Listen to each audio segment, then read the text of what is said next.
When Gotham Knights had its official gameplay reveal some years ago, my stance on the title was firm. I was not in support of it because it was a clear downgrade from the Arkham games that came before it. I didn't even need to play the game to see this, as the gameplay spoke for itself. The combat system was a downgrade. The graphics, while not bad, weren't on the same level as the Arkham series, and the boss design was more than lackluster. Fast forward a few years, and after having spent over 30 hours in this rather trite version of Gotham City and testing out all 4 playable characters, I can humbly say that Gotham Knights may be one of the worst video games I've ever played. I've seen these strange fanboy shield drone-ass comments online about how this game has been overhated, and the criticism apparently isn't warranted. I'm sorry, what fucking game did you people play? Cause the one I played was filled with issues ranging from mediocre gameplay to a predictable story to boring exploration and then some. This game is in no way overhated, and I applaud review publication platforms such as IGN and GameSpot this time for giving this game exactly what it deserved, and I fucking wish that reviewers were more critical like this for other games that deserve it. Then I wouldn't have to make videos like this explaining why a product is terrible. Gotham Knights, within of itself, is a terrible game. That much is clear. There's no argument to be had on that front. But this game took things a step further thanks to the bullshit laziness of the game's developer. The biggest problem with Gotham Knights is the performance. The game runs like shit. I've never played a game before, on PC no less, that had consistent issues crashing again and again and again and again. There was one point in time where, during a play session, the game kept crashing between 5 to 10 minutes of it launching. It was fucking torture, because I wanted to finish the game, so I did my due diligence and kept launching the game, and launching it, and launching it, and launching it some more, and the game simply refused to allow me to play it. It was as if there was some kind of invisible supernatural force that took control of my laptop and closed the game without my permission, yet it wouldn't stop. Without a doubt, this game is the worst game this year, purely when it comes to performance. Gotham Knights should have never been released in this state. There is no fucking excuse for why this game runs so poorly, and to express the pain, the absolute sheer pain that I experienced literally fighting with this game to get it to run smoothly for the duration of this video, you, the viewer, will be greeted by this scene every time this game fucking crashes.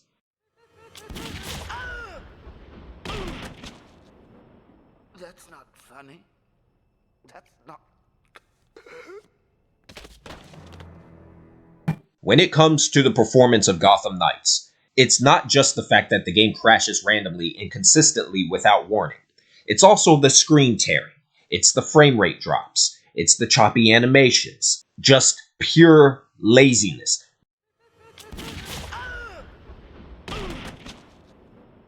That's not funny. That's not... Lazy sons of bitches over there at WB Montreal. Ain't nothing worse than some lazy bitch-ass game developers. Like, fix your fucking mess before you release it to market. This shit is unacceptable, and motherfuckers at WB Montreal should be fired for this shit. I beg your pardon? Fired. But I...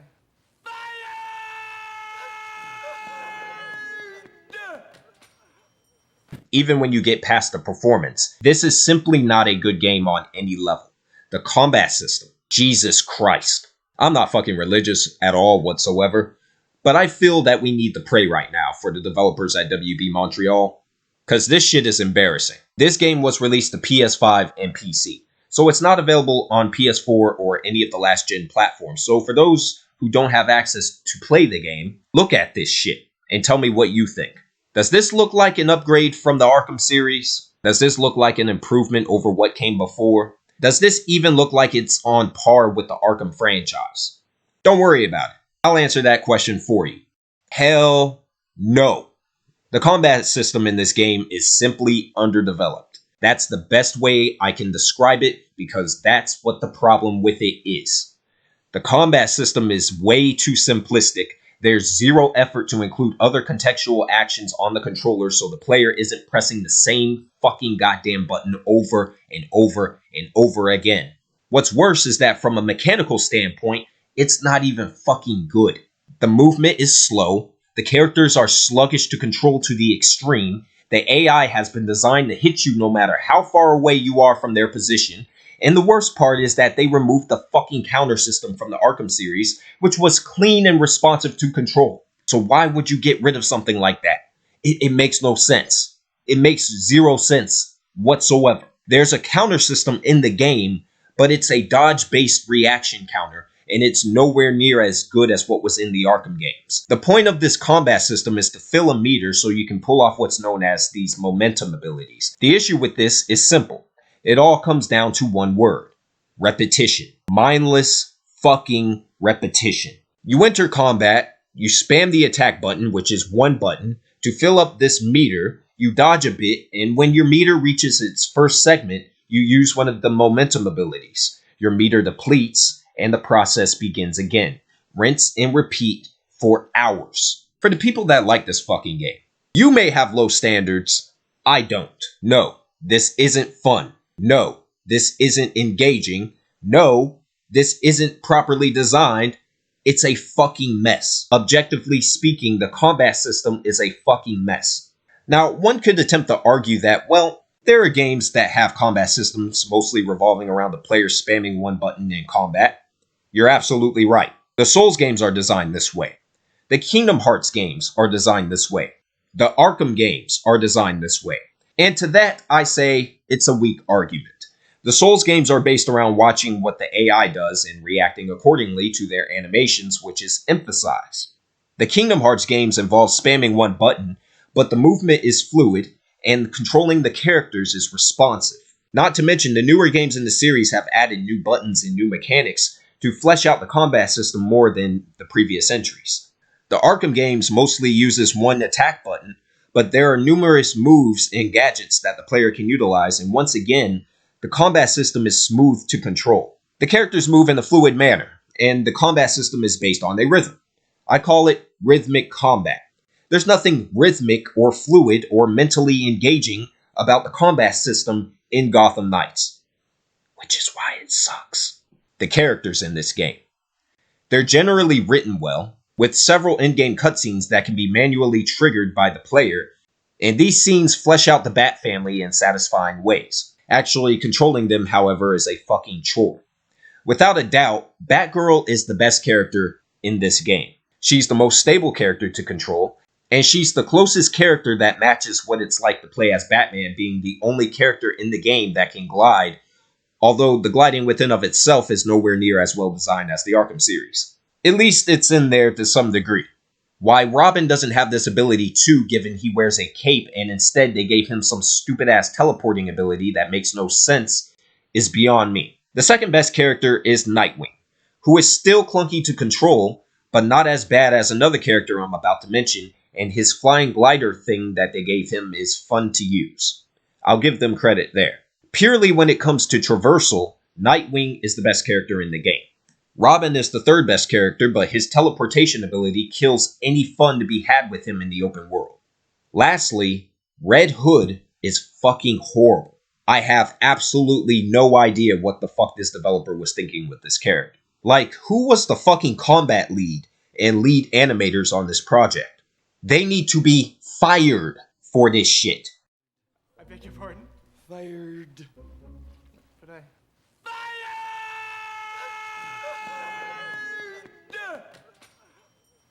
Red Hood is clunky as hell. He moves like a tank. He's so slow to the point where controlling him is effectively useless in combat. Enemies will continuously attack, interrupting your animations, and his evade is even worse. He is god awful.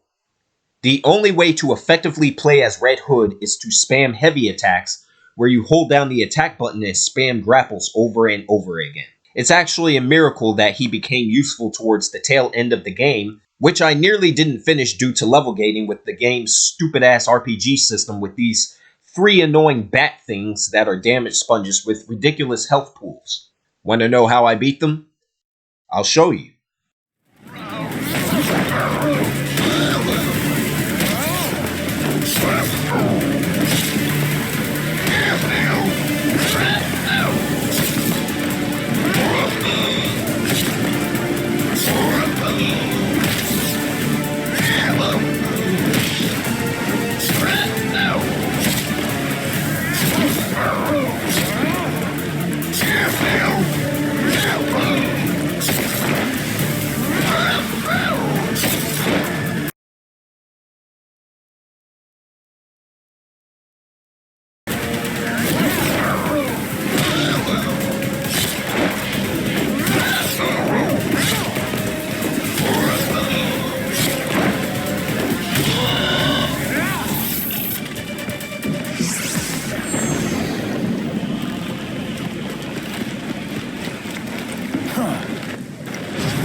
The open world in this game is fucking boring. There's never anything interesting going on in this rendition of Gotham City that makes the city feel alive, even with the inclusion of civilians, because the activities that the developers give the player to do are a bunch of quick side missions that don't last but a few minutes, and some random encounters with some mindless collectibles that they were stupid enough to put in the achievement list, but not smart enough to show the player where the collectibles actually are. The Arkham games did this properly with the Riddler trophies. Again, how is a game that's several years apart from the last entry of the franchise in question somehow far worse than what came before? Another big problem with this Gotham City is its size. It's too fucking large, and it takes forever going from one island to the other. The slow-ass motorcycle that they tried to window dress to keep it from appearing as slow as it is by adding some velocity effects on screen, which is hilarious by the way, doesn't make it any better. There's a fast travel system in the game, but you have to go through this checklist of finding drones in the open world and scanning them just to use the fast travel points. What the fuck were they fucking thinking? Another egregious part about Gotham Knights is the forced inclusion of RPG mechanics. Just why? Why do game developers keep doing this shit?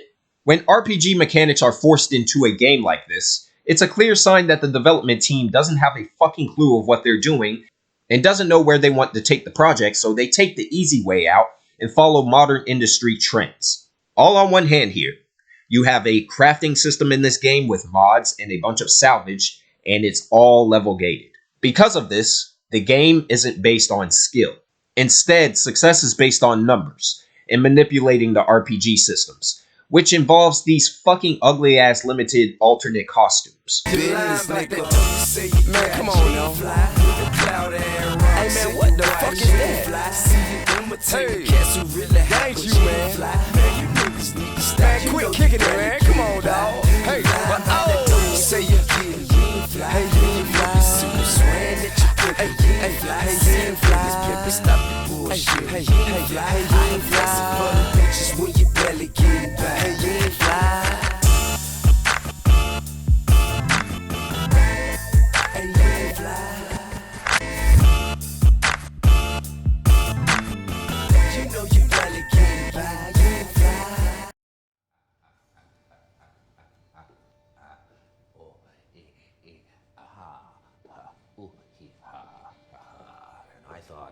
Jokes were bad.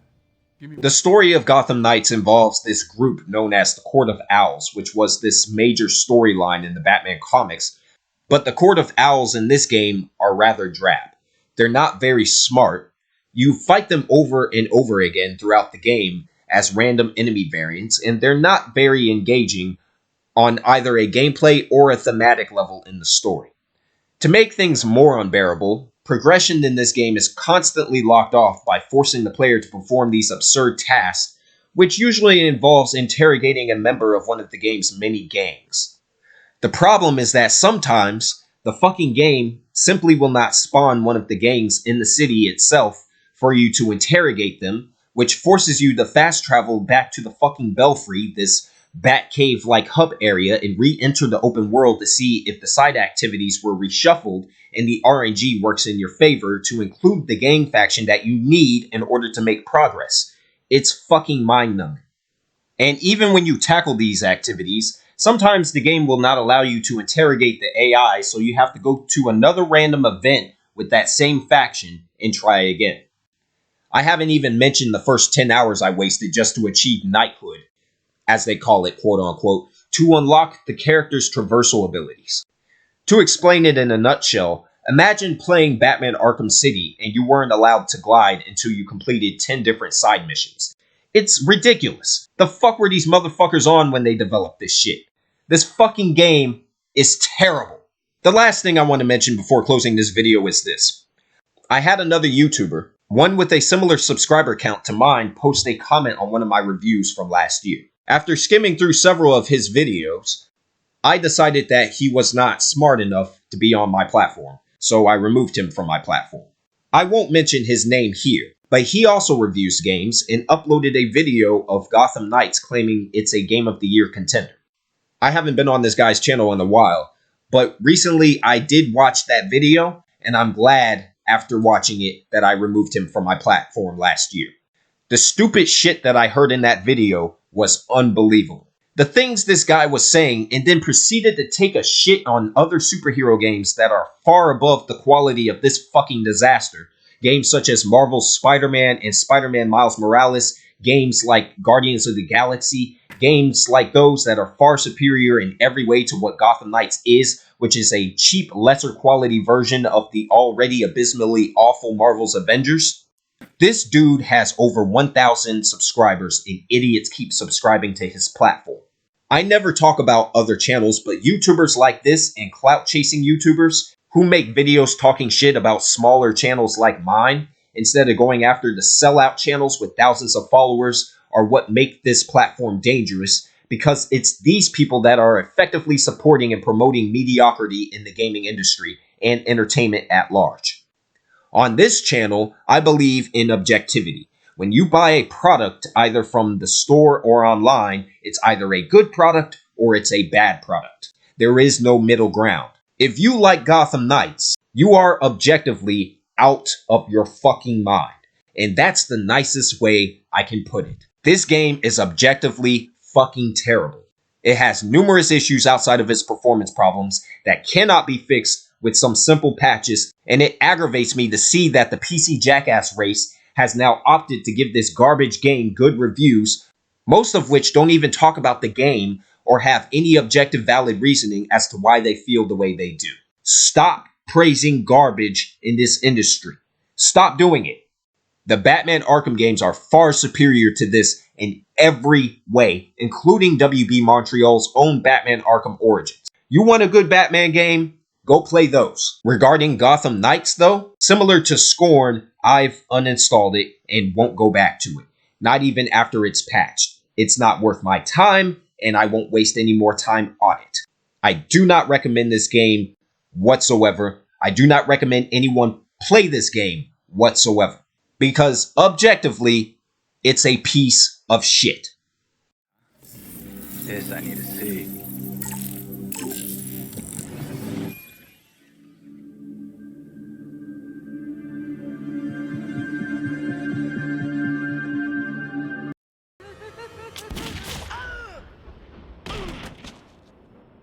That's not funny.